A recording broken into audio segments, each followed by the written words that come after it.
Fala pessoal do Sinapse Exatas, professor Renan aqui. Hoje a gente vai estudar um pouco sobre função exponencial, ok? E ainda a gente vai fazer uma relação desse tipo de função, tá? Com a modelagem dos infectados por coronavírus, tá? Que chegou aí recentemente ao Brasil.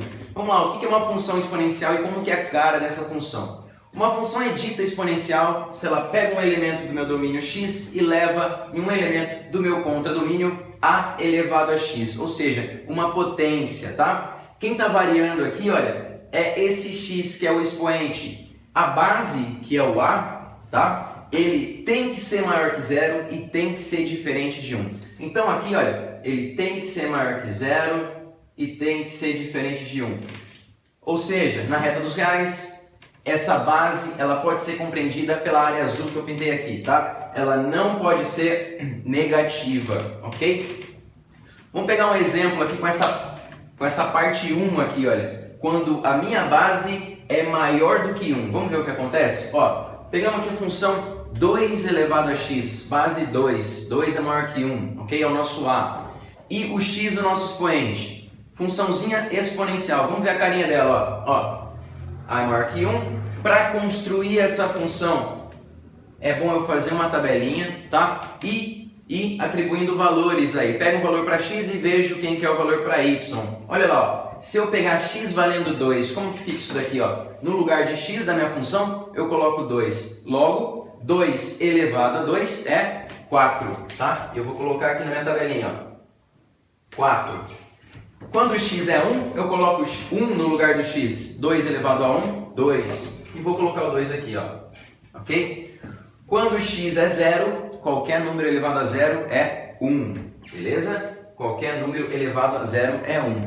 E essa é uma característica muito importante, porque sempre que eu tiver uma função exponencial aqui, só de um termo, dessa forma aqui, um número elevado a x, e eu for fazer essa tabelinha, sempre quando o x for 0, a minha função é 1, tá? Ou seja, essa função, ó, quando o x é 0, meu y é 1, ela vai passar por esse ponto aqui, ó, que eu coloquei em azul no gráfico, beleza? No eixo do y. O que acontece quando o x é menos 1? Vou fazer aqui no cantinho para vocês, ó. 2 elevado a menos 1 é a mesma coisa que o inverso de 2. Então, é meio elevado a 1. E isso aqui a gente sabe que é 0,5, ok? Ou meio com 0,5, tanto faz. Meio, vou colocar aqui meio, olha lá. E menos 2, quando o x é menos 2, olha lá, ó. 2 elevado a menos 2. Como vai ficar isso daí? Menos 2 eu coloco no lugar do x da minha função. Então, ó, ficaria o quê? O inverso desse 2 e depois eu elevo ao quadrado. Então, ficaria, ó, meio elevado a 2 positivo. Isso é 1/4, certo? Meio vezes meio, 1/4, ou seja, 0,25. Vou colocar aqui 1/4, mas a gente sabe que esse 1/4 é 0,25, beleza? Vou colocar agora esses pontos no meu gráfico. Olha lá, ó. Veja bem. Quando x é 2, y é 4. Quando x é 2, y é 4, ó. Vamos colocar aqui, ó. Primeiro ponto. Quando x é 1, y é 2. Quando x é 1, y é 2. Tem um ponto que eu já coloquei. Quando x é 0, y é 1. Ok? Quando x é menos 1, y é meio. X menos 1, y meio. Tá aqui. Quando x é menos 2, y é 0,25. Então, vocês estão percebendo um comportamento exponencial da minha função? Olha aqui, ó. É esse comportamento aqui, ó, quando eu ligo esses pontos, certo? Então eu tenho uma curva crescente aqui, certo? Uma curva crescente. Isso é uma curva de forma exponencial, beleza? E por quê? Quando a gente olha muito para essa curva, a gente vê o que a gente está olhando nas mídias aí, né? Nesse gráfico aqui, os casos de coronavírus, os casos de infectados, tá? Por quê? Como é uma epidemia, ela pode ser bem modelada por uma função exponencial, dado que o número de infectados cresce muito no começo, tá? Bom, aqui, ó, continuação do exercício 1. Vamos supor que os infectados fossem modelados por essa função 2 elevado a x. Então aqui, olha, coloquei um esqueminha para vocês. Vamos supor, chega duas pessoas aqui de fora com o vírus Essas duas pessoas, cada uma delas vai transmitir esse vírus para duas pessoas. Olha lá, cada uma para duas pessoas. E aí já pulo de 2 infectados para 4. Cada um desses 4 infectados vai transmitir o vírus para mais 2, certo? E aí de 4 eu já passo para 8. Depois, cada uma dessas 8 pessoas vão transmitir o vírus para mais 2 pessoas. E aí de 8 eu já pulo para 16 e assim sucessivamente. Essa configuração aqui, ela é exponencial. Se a gente for representar graficamente ela, como fica? Exatamente assim, ó. Pela curva que a gente acabou de montar, ok? E na mídia a gente também está vendo muito esse gráfico aqui, certo? Essa curva azul, que é uma curva exponencial, dado pelo número de infectados que cresce cada vez mais, principalmente no começo dessa doença, tá? E a gente observa uma reta suporte, que é aquela reta vermelha. O que significa aquela reta vermelha nos gráficos? Essa reta vermelha no gráfico aqui, olha, é a capacidade do nosso sistema de saúde, tá? Então o que acontece? Quando o número de infectados que precisam de leitos de internação, ele passa essa reta suporte aí do sistema de saúde, acontece um colapso do sistema, tá? Ou seja, o que seria um colapso do sistema? É muita gente precisando de leito e os leitos já estão todos ocupados, não tem mais como internar, certo? Então as pessoas, por exemplo, com coronavírus, que precisam de respiradores, não teriam leitos, morreriam, e outras pessoas também, vamos supor, se você sofre um acidente grave depois e precisa de leito, você também morreria, certo? Porque você estaria no grupo de pessoas precisando de leito. E o sistema colapsado é o quê? Você não tem mais leito, beleza? Então, aí o que os cientistas eles falam, né? Que a gente tem que achatar essa curva. O que seria achatar essa curva?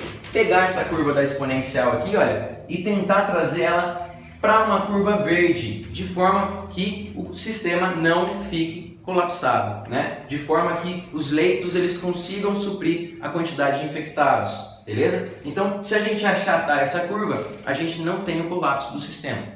Então, esse gráfico aqui é exatamente isso. Essa curva azul é uma curva exponencial. É claro que não é sempre assim a doença, porque o eixo X aqui é dias, né? Essa doença não vai continuar sempre exponencial. Vai ter uma hora que ela vai dar uma leve achatada e vai se transformar na curva da normal, né? Na curva gaussiana. Curva gaussiana, beleza?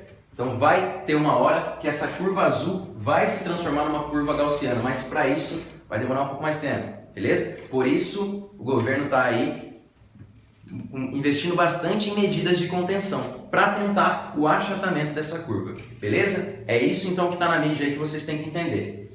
Exemplo 2, quando o A ele está entre 0 e 1, e aqui a gente pegou um exemplo também, olha, meio, tá? O meio ele está entre 0 e 1, a minha base é meio. Como que vai ficar isso? Vamos ver aqui, ó.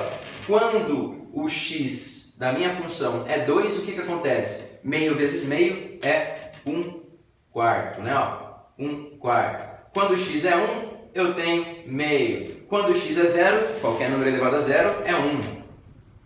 Quando o x é menos 1, pega o inverso, que é 2. Quando o x é menos 2, inverso, e depois ao quadrado, que é 4. Perceberam que, ó, é o contrário daquela ali, certo? É o inverso, ó. Então como vai ficar essa curva? Vamos marcar aqui, ó. Vamos marcar aqui.